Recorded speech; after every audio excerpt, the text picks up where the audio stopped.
2022년 10월 15일 새벽 기도회를 시작하도록 하겠습니다. 함께 사도신경 하심으로써 우리의 신앙을 고백하겠습니다. 전능하사 천지를 만드신 하나님 아버지를 내가 믿사오며 그 외아들 우리 주 예수 그리스도를 믿사오니 이는 성령으로 잉태하사 동정녀 마리아에게 나시고 본디오 빌라도에게 고난을 받으사 십자가에 못 박혀 죽으시고 장사한 지 사흘 만에 종자 가운데서 다시 살아나시며 하늘에 오르사 전능하신 하나님 우편에 앉아 계시다가 저희로서 선자와 종자를 심판하러 오시리라. 성령을 믿사오며 거룩한 공의와 성도가 서로 교통하는 것과 죄를 사하여 주시는 것과 몸다이 사는 것과 영원히 사는 것을 믿사옵나이다. 아멘. 우리 함께 시편 찬송가 1장 함께 찬송하시겠습니다. 시편 찬송가 1장 1절, 3절, 5절입니다. 복이 있는 사람 누구뇨 악한 길 버리고 오만한 자의 자리에 앉지 않는 사람 전능신 내가 해심은 나무와 같아서 시절마다 과실맺어 마르지 않으리. 주 여호와 이 모든 것 감찰하시나니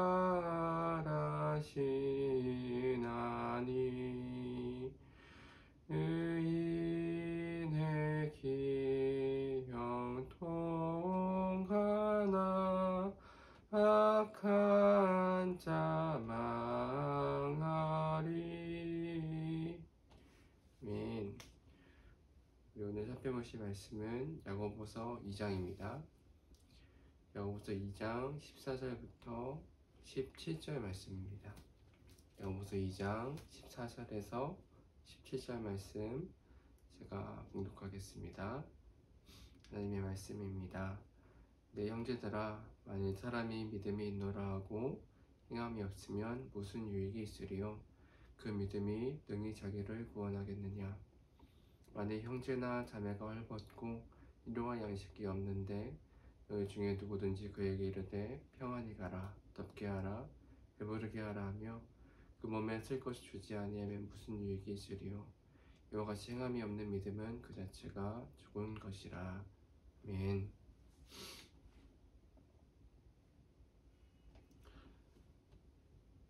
철학자 키에르케고르가 그가 살던 당시 교회의 모습에 문제를 느끼고 풍자한 예화가 하나 있습니다. 내용은 이렇습니다. 주일 아침 수십 마리의 거위들이 예배를 드리기 위해서 언덕 위에 자리한 예배당에 함께 올랐습니다. 언덕으로 올라가는 길이 좁은 탓인지 부대끼며 올라가는 거위들은 서로 얼굴을 찡그리고 밀치기도 하며 이놈이니 저놈이니 심한 말도 했습니다. 그렇게 좁은 언덕길을 지나 예배당에 도착하자 목사 거위가 설교하기 시작했습니다. 거위들이여, 여러분들에게는 날개가 있습니다. 날개를 가졌다는 사실을 부디 잊어버리지 마시기 바랍니다. 여러분의 날개로 저 하늘을 날아오르십시오. 그랬더니 앉아있던 모든 거위들이 아멘 하며 화답했습니다. 예배가 마치고 거위들은 집으로 돌아가기 위해서 예배당 문을 나섰습니다. 그리고는 다시 좁은 언덕길을 뒤뚱거리며 내려가기 시작했습니다. 여전히 서로 얼굴을 찡그리고 밀치기도 하며 이놈이니 저놈이니 심한 말을 하며 말입니다. 여러분, 이 키에르케고르가 풍자하고자 하던 핵심 내용은 무엇일까요? 오늘 우리들처럼 모여 예배하며 하나님의 말씀을 듣고 은혜를 받았습니다. 마음의 찔림도 느꼈고 기쁨도 느꼈고 감동도 받았어요. 그런데 예배당 문을 나가면서부터 하나님의 말씀대로 행할 수 있다거나 하나님의 말씀대로 행해야 된다는 조금의 의무감도 없이 그저 집으로 돌아가더라는 말입니다. 설교를 들으며 외친 그 거위들의 아멘은 아무런 의미 없는 공허한 구호가 돼버리고 하나님의 말씀을 모르던 그 이전의 모습, 그 모습으로 어김없이 돌아가더라는 것이죠. 오늘날 신앙인들이 바로 이렇게 형식적으로 신앙생활을 한다는 것입니다. 키에르케고르는 바로 이렇게 신앙인들의 겉모습만 남아있는 신앙을 비판하고 껍데기뿐인 신앙생활을 고발하고자 한 것입니다. 여러분, 식물인간이라고 들어보신 적 있으시죠? 심장은 살아있지만 뇌의 일부분에 스스로 회복하기 어려운 손상을 입었습니다. 그래서 누군가 말을 걸어도 대답하지 못해요. 적극적인 행동에 나설 수도 없습니다. 기대하는 만큼의 반응을 보이기 어려운 상태가 됐어요. 생명을 유지하고 있긴 하지만 그 이상의 의미 있는 행동이나 반응을 보이지 못하는 상태가 돼버린 것이죠. 여러분, 오늘 야고보 사도가 본문에서 말씀하고 있는 죽은 믿음이 바로 이와 비슷합니다. 야고보서 1장 17절입니다. 이와 같이 행함이 없는 믿음은 그 자체가 죽은 것이라. 하나님의 말씀이 무슨 말씀인지는 알 것 같습니다. 그러나 하나님의 말씀에 아무런 의미 있는 반응을 보이지 않는 것이죠. 하나님의 말씀을 들었음에도 불구하고 그 말씀에 따르는 어떤 적극적인 행동을 전혀 보이지 않는 그런 모습 있잖아요. 야고보서는 바로 그렇게 행동이 전혀 따르지 않는 모습을 가리켜서 죽은 믿음이다 말씀하고 있는 것입니다. 여러분, 오늘 함께 생각해 볼 것은 죽은 믿음이란 무엇인가, 또 살아있는 믿음이란 무엇인가, 그리고 우리들의 믿음은 과연 살아있는가 죽어있는가, 믿음을 가진 사람이 마땅히 취해야 할 삶의 모습은 무엇인가 함께 생각해 보도록 하겠습니다. 먼저 야고보 사도는 죽은 믿음이 무엇인지 이 구제의 예를 들어서 설명하고 있습니다. 야고보서 2장 15절에서 17절입니다. 만일 형제나 자매가 헐벗고 일용할 양식이 없는데 너희 중에 누구든지 그에게 이르되 평안히 가라, 덥게 하라, 배부르게 하라 하며 그 몸에 쓸 것이 주지 아니하면 무슨 유익이 있으리요. 이와 같이 행함이 없는 믿음은 그 자체가 죽은 것이라.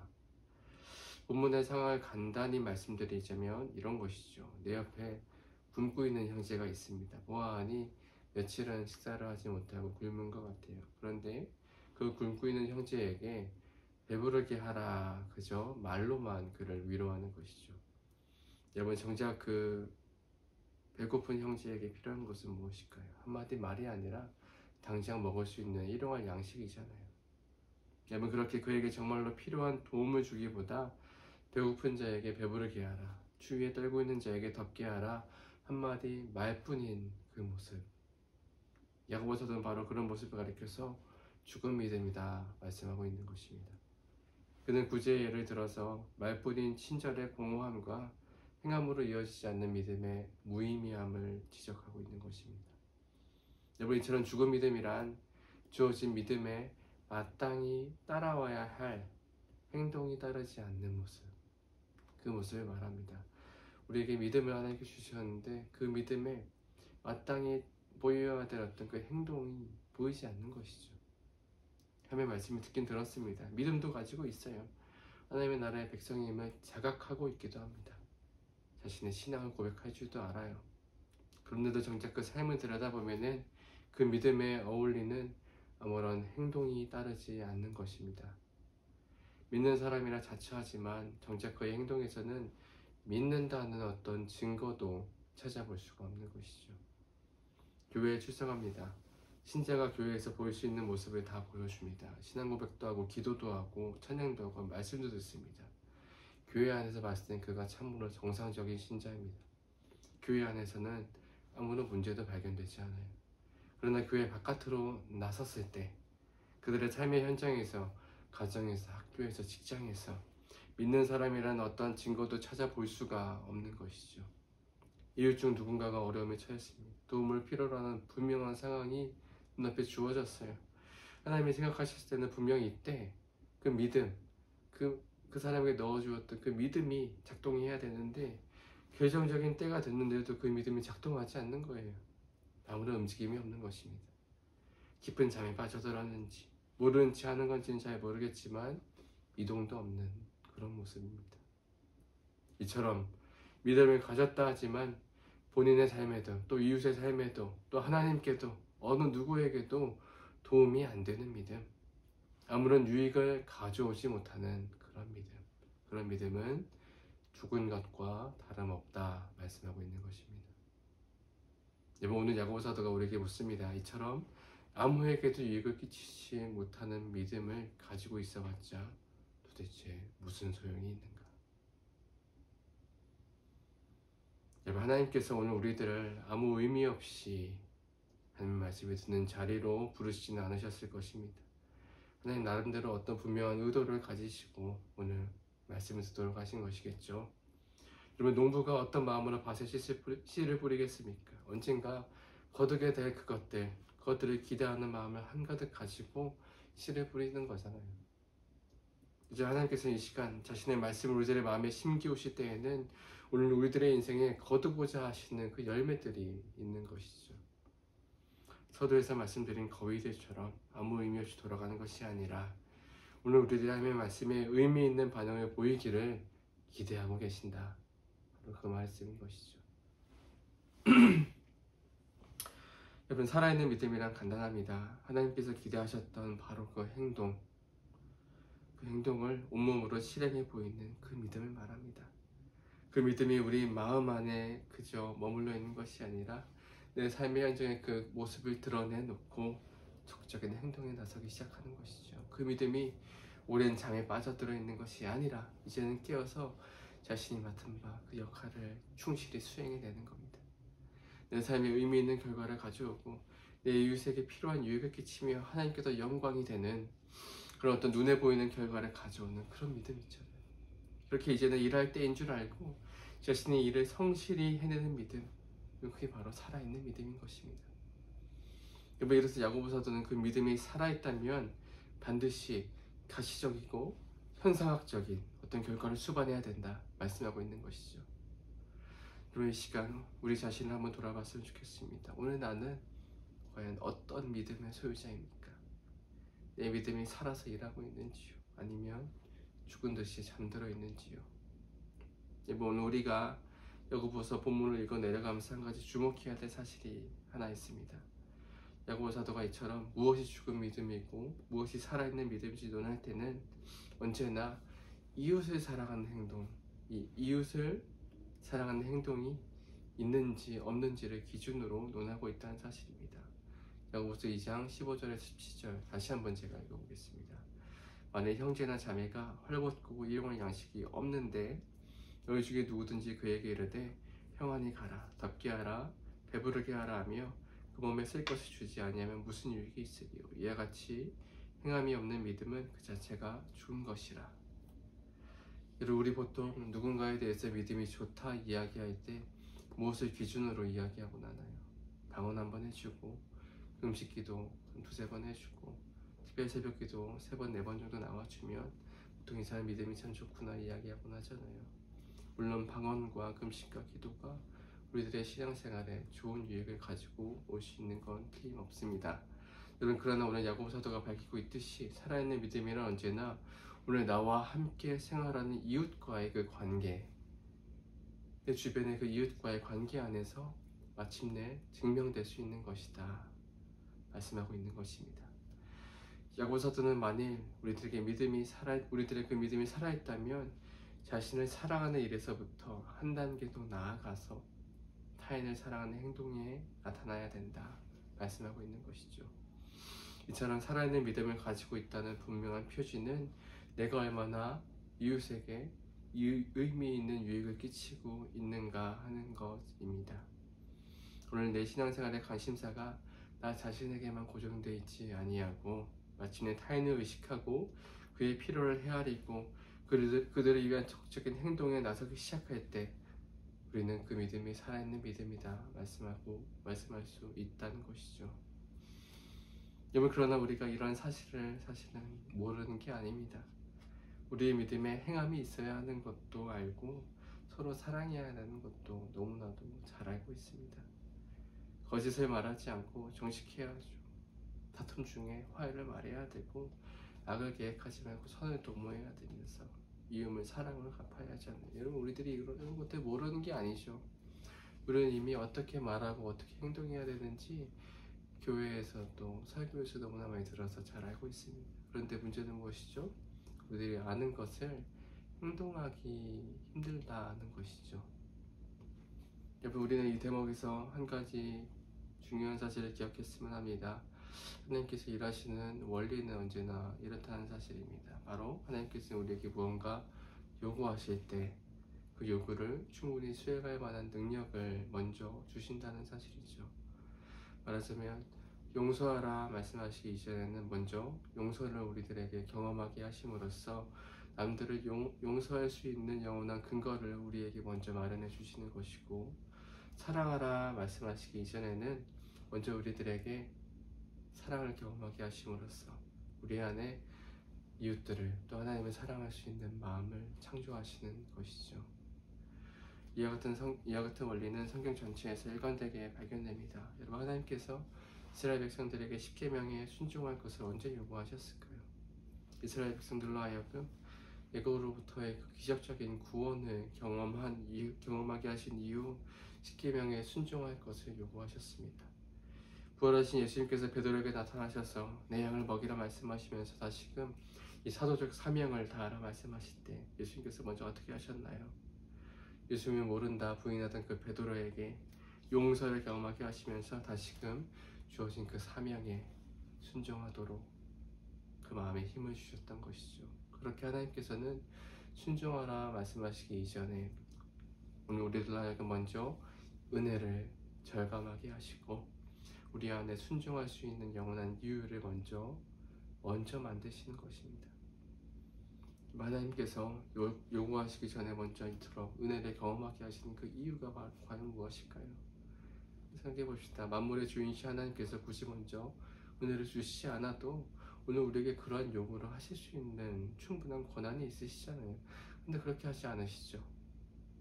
하나님께서 우리에게 은혜를 먼저 주시는 이것은 바로 우리 마음에 하나님의 말씀에 순종하는 일을 기꺼이 또 자원하는 마음으로, 반가운 마음으로 맞이하도록 하기 위함입니다. 먼저 용서를 경험한 우리는 용서하라는 하나님의 말씀에 기꺼이 순종할 수 있는 것이고, 먼저 사랑을 경험한 우리가 사랑하라는 하나님의 말씀에 반가운 마음으로 순종할 수 있는 것이죠. 여러분, 그러므로 우리가 서로 사랑하는 일에 앞서 선행되어야 할 것은 과연 무엇이겠습니까? 야고보 사도가 우리의 믿음은 이웃을 사랑하는 그 행동에서로부터 마침 증명될 수 있다 말씀하는데, 우리가 이웃을 사랑하는 그 일에 앞서서 우리에게 먼저 선행되어야 될 것은 오늘 우리가 예수님께 나아가서 우리에게 베풀어진 예수님의 그 사랑을 먼저 절감하는 일이 우리에게 먼저 필요한 것입니다. 여러분, 우리는 우리에게 베풀어진 그 예수님의 사랑을 무엇으로부터 절감할 수 있을까요? 바로 우리가 경험한 그 용서로부터 예수님의 사랑을 우리는 경험할 수 있습니다. 여러분, 보통 우리는 친구 사이의 용서가 어떻게 이루어질까요? 먼저 잘못한 사람이 내 잘못을 인정하고 미안한 마음으로 진심을 표현하면은, 그리고 그 사과를 상대방이 받아준다면은 그게 용서라는 행위가 이루어지죠. 특히 우리가 생각하는 용서는 단순한 말 몇 마디로 이루어지곤 합니다. 여러분, 그러나 우리의 죄를 용서받는 일은 단순한 말 몇 마디로 간단하고 손쉽게 이루어지는 것은 아니죠. 몇몇 사람들은 우리의 죄를 용서받는 일에 대해서 오해하고 있는 사실 중에 하나가 죄 용서를 우리가 평소에 남을 용서하고 용서받는 그런 하나님의 호의 정도로만 생각하고 있는 것입니다. 여러분, 그러나 결국 그렇지 않습니다. 여러분, 우리가 하나님께 지은 죄를 용서받는 일은 말씀 한마디로 편리하게 일어나는 것이 결코 아닙니다. 우리 죄가 용서받기 위해서는 용서가 이루어지기 위한 분명한 근거가 먼저 마련되어야 하는 것이죠. 그리고 그 근거에 대해서 로마서 6장 23절 상반절에 이렇게 말씀하고 있습니다. 죄의 삭은 사망이요. 삭시라는 말의 의미는 값어치라는 말이죠. 죄의 값어치를 한번 계산해 보았다니까 바로 사망이다. 우리의 죽음이라고 말씀하고 있는 것입니다. 그렇게 우리가 지은 죄가 용서되기 위해서는 죽음이란 근거가 먼저 반드시 마련되어야 하는 겁니다. 여긴 누구도 예외가 없습니다. 하나님 아버지께서는 언제나 이처럼 마련된 근거를 보시고 용서를 선언하시는 거예요. 만약 하나님께서 내가 너에게만큼 내 사랑하는 아들이니까 눈 감아줄게. 너는 내가 사랑하니까 너가 죄가 있든지 없든지 간에 이번은 한번 용서해줄게. 하나님께서 그렇게 용서를 선언하신다면 하나님께서는 스스로의 공의로우심을 포기하는 일과 같습니다. 그러므로 근거 없이 그저 사랑한다는 이유로 하나님께서 우리에게 용서를 선언하시지는 않는 것이죠. 용서받고자 한다면 반드시 용서받기 위한 충분한 근거가 먼저 마련되어야 하는 것이고 그것이 바로 우리의 죽음인 것이고 그것이 바로 하나님의 방식인 것입니다. 그렇게 우리가 용서받을 수 있는 근거는 예수님께서 마련해 주신 것이죠. 우리들의 눈물이 바쳐질 자리에 예수님의 눈물이 바쳐졌습니다. 우리들의 고통이 바쳐질 자리에 예수님의 고통이 바쳐졌어요. 우리들의 그 생명이 바쳐질 자리에 예수님의 생명이 바쳐지셨습니다. 그렇게 오늘 우리들이 하나님 앞에서 용서받을 만한 충분한 근거가 예수님의 삶을 통해서 마침내 마련된 것입니다. 그러면 여러분, 오늘 우리가 받은 용서는 내가 너를 용서하기를 원하노라 이렇게 명령하시는 편리한 방식으로 우리 용서가 이루어진 게 결코 아닙니다. 만약 명령만으로 우리들이 용서하실 수 있다 말한다면 그 사람은 십자가 위에서 바쳐진 예수님의 그 눈물과 고통과 생명을 아무 의미 없는 것을 만들고자 하는 사람입니다. 그렇게 우리가 받은 용서는 예수님의 아주 값비싼 희생의 결과라는 사실을 반드시 기억하시길 바랍니다. 혹여나 우리의 믿음에 행함이 없다면, 우리의 말과 행동에서 서로 사랑하는 일이 발견되지 않는다면 여러분 기억하시기 바랍니다. 여러분, 우리는 예수님의 그 값진 사랑의 체험자입니다. 예수님께서는 우리를 사랑하시는 중에 우리와 같은 모습이 되셨고, 우리를 사랑하시는 중에 고난의 십자가에 오르셨고, 우리를 사랑하시는 중에 우리의 죄를 끌어안고 돌아가시고, 우리를 사랑하시는 중에 부활하신 것입니다. 여러분, 그렇게 우리 믿는 신자들은 이 차가운 세상에서 서로 사랑하는 일을 위해서 부름받은 사람들입니다. 요한복음 13장 34절에서 35절입니다. 새 계명을 너에게 주노니 서로 사랑하라. 내가 너희를 사랑한 것 같이 너희도 서로 사랑하라. 너희가 서로 사랑하면 이로써 모든 사람이 너희가 내 제자인 줄 알리라. 여러분, 우리 모두를 향한 하나님의 뜻은 늘 한결같습니다. 그것은 바로 서로 사랑하는 사람이 되는 것입니다. 그러므로 그리스도인인 우리는 우리가 하는 사소한 말 한마디에도 사랑이 배어 있어야 합니다. 우리가 하는 행동 하나에도 거기에서 사랑이 발견돼야 합니다. 우리의 생각이며 우리의 마음의 소원이며 그렇게 우리의 존재 깊은 곳까지 무엇보다 사랑이 깊이 배어 있어야 됩니다. 여러분, 살아온 세월 동안 우리가 하나님 앞에서와 사람들 앞에서 어떤 사람으로 발견됐습니까? 그리고 앞으로 남은 세월 동안 어떤 사람이 되고자 합니까? 여러분, 살아있는 믿음을 가진 사람이란 거대한 신앙의 업적을 이룬 사람이 아닙니다. 바로 내 삶의 현장에서 이웃을 내 몸과 같이 사랑할 줄 아는 그런 사람, 그가 바로 살아있는 믿음의 소유자라는 사실을 반드시 기억하시기 바랍니다. 그렇게 이제는 언제 어디서든지 누구에게든지 서로 사랑하기를 멈춰서는, 그만둬서는 안 되겠습니다. 그리스도인으로서 사랑하지 않아도 되는 때가 없고 사랑하지 않아도 되는 사람은 없습니다. 언제나 누구에게나 예수님께 받은 사랑을 그들에게 베푸시기 바랍니다. 이미 용서를 체험한 우리가 먼저 용서하도록 하십시다. 앞서 사랑을 경험한 우리가 사랑하도록 하십시다. 서로 오래 참아주시기 바랍니다. 무례하게 굴거나 쉽게 화를 내지 마시기 바랍니다. 이해하고 용서하고자 하시고 내 이익만을 생각하지 마시기 바랍니다. 이웃을 슬퍼할 때 함께 슬퍼해 주고 이웃이 기뻐할 때 함께 기뻐해 주시기 바랍니다. 그렇게 때에 구분 없이 누구에게나 차별 없이 서로를 사랑하는 사람으로 나타나시기 바랍니다. 이렇게 우리는 서로 사랑하는 일을 위해서 부름받은 사람이라는 사실을 기억하시기 바라고, 서로 사랑하는 일을 통해서 하나님에게, 이웃에게, 또한 나 자신에게 살아있는 믿음의 소유자임을 증명해 보일 수 있는 우리 모두가 되기를 바랍니다. 함께 기도하겠습니다. 사랑하신 하나님, 은혜를 감사합니다. 우리들의 마음의 믿음을 시작시키시고 이날까지 하나님을 믿는 신자로 살게 하시니 하나님의 은혜에 참으로 감사를 드립니다. 사람들을 만나고 일을 하며 하루를 지나보내는 동안에 하나님 우리들의 믿음이 일하고 있었는지요. 우리들의 믿음이 하나님이 의도하시고 기대하셨던 만큼 살아서 움직이고 있었는지요. 살아계신 하나님, 아직은 작은 믿음일지라도 일하는 믿음이게 하시고 비록 연약한 믿음일지라도 살아서 움직이는 믿음이길 원하오니 주여들의 믿음이 날로 성숙할 수 있도록 은혜를 더해 주시옵소서. 하나님, 서로를 사랑하고 내 가장 가까운 이웃부터 사랑할 줄 아는 그런 사람으로 날마다 어디에서나 발견될 수 있도록 은혜를 더해 주시옵소서. 이 믿음이 살아있지언정 나 자신의 유익만을 위해 일하는 이기적인 믿음이 되지 않게 하시고 하나님을 위한 일에, 이웃을 위한 일에 기꺼이 즐거이 일할 수 있는 믿음이 될 수 있도록 은혜를 더하여 주시옵소서. 감사합니다. 예수님의 이름으로 기도합니다.